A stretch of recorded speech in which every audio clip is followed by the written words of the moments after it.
Você sabe o que são medidas de proteção ou socioeducativas? Nos casos em que a criança e o adolescente se encontram em situação de vulnerabilidade, o ECA prevê a aplicação dessas medidas. Elas são aplicadas quando esses direitos são violados por ação ou omissão da sociedade, do Estado, dos pais ou responsáveis ou da própria criança ou adolescente. Além disso, elas podem ser aplicadas a qualquer tempo e de forma cumulativa, sendo aplicadas exclusivamente para adolescentes que cometeram ato infracional. Vale lembrar que elas têm natureza pedagógica com a finalidade de reintegrar.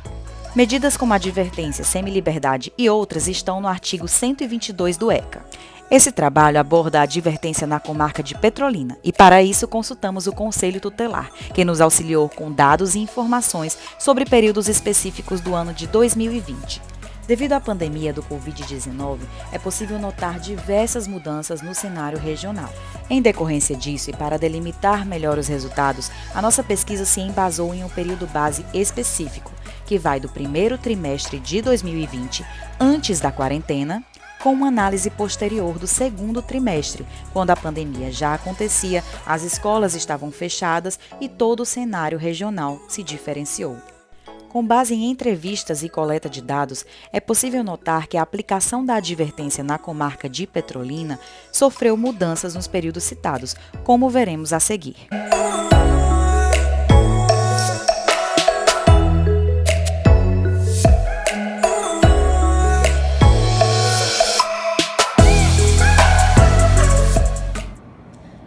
O Conselho Tutelar aplica a medida de advertência aos pais ou algum familiar ou uma entidade ou instituição que esteja violando os direitos da criança e do adolescente.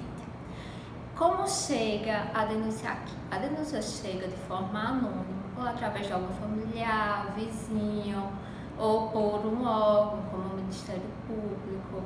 Então, o Conselho Tutelar, os conselheiros vão averiguar a denúncia e, sendo verificada a procedência, uma das medidas é a advertência, que pode ser aplicada de forma isolada ou cumulativamente com outras medidas.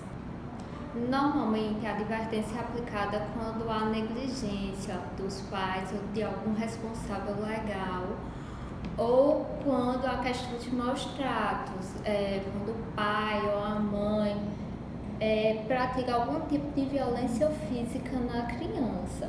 E a advertência, além de ser feita de forma oral, ela é reduzida a termo, colocada a termo, e serve também para o posterior, se houver a reiteração dessa violação, como forma de embasar um futuro processo judicial.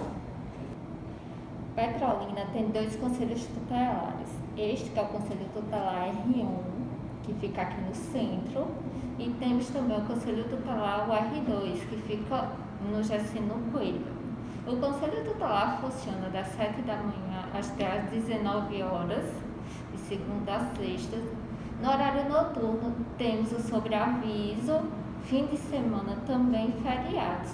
O sobreaviso serve para atender os casos de urgência.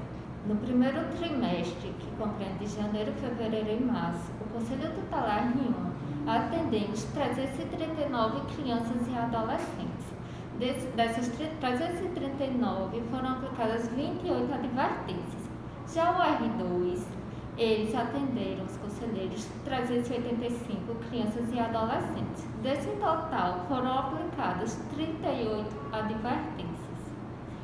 Posteriormente, de abril a setembro, tanto o Conselho Tutelar R1 como o Conselho Tutelar R2 aplicamos cada um 14 advertências.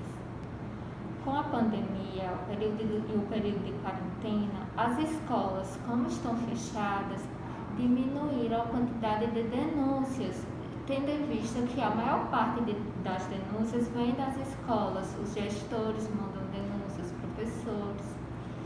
Porém, mesmo com a diminuição por parte da escola, percebemos que houve aumento de outras violações de direitos, como, por exemplo, o abuso sexual, a questão de conflito familiar e a questão também de guarda.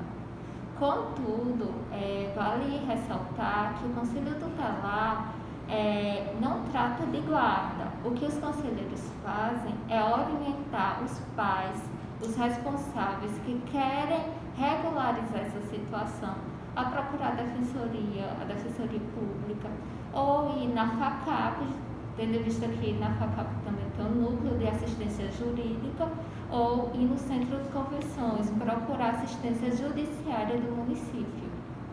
No caso de abuso sexual, quando há essa denúncia, quando recebemos essa denúncia, nós não aplicamos a advertência.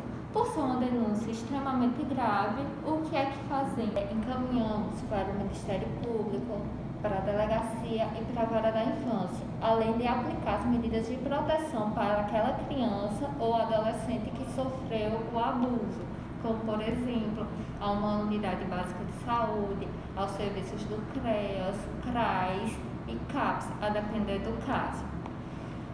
A advertência, quando ela é aplicada, normalmente está ligada à violação de algum direito relativo à negligência, evasão escolar, conflito familiar ou maus tratos. O Instituto da Advertência é muito aplicado, principalmente de forma verbal, não tanto da forma escrita. O que acontece? Tudo depende muito da consciência dos pais, porque não adianta você, o conselheiro, tratar uma criança e um adolescente, sendo que ele vai voltar para o lar, e os pais também não se cuidarem, não aceitarem tratamento ou a orientação do conselheiro ou dos demais órgãos de proteção. Isso que é feito, sim. Porque quando advertimos, não é? Há casos, sim, que há reincidência, mas são poucos casos que há essa reincidência, né?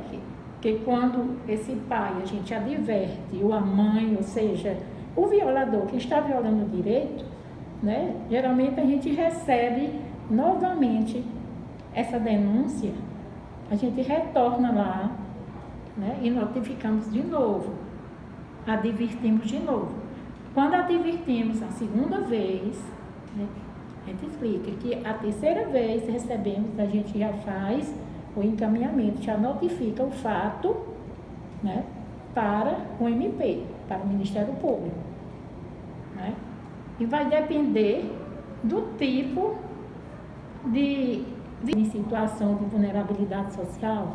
Às vezes a mãe ou o pai está violando o direito daquela criança e não tem noção que ele está fazendo isso, né? E você chega e explica aos pais, olha, pai, é assim, né? Aí sim, questão, tem mãe que não matricula as crianças na escola, acha que é normal, não. Ainda existe.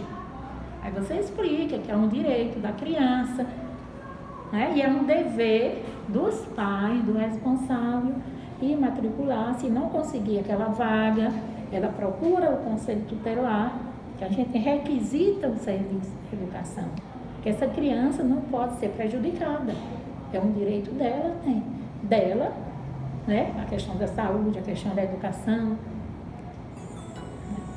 e eu acho que surte efeito, sim.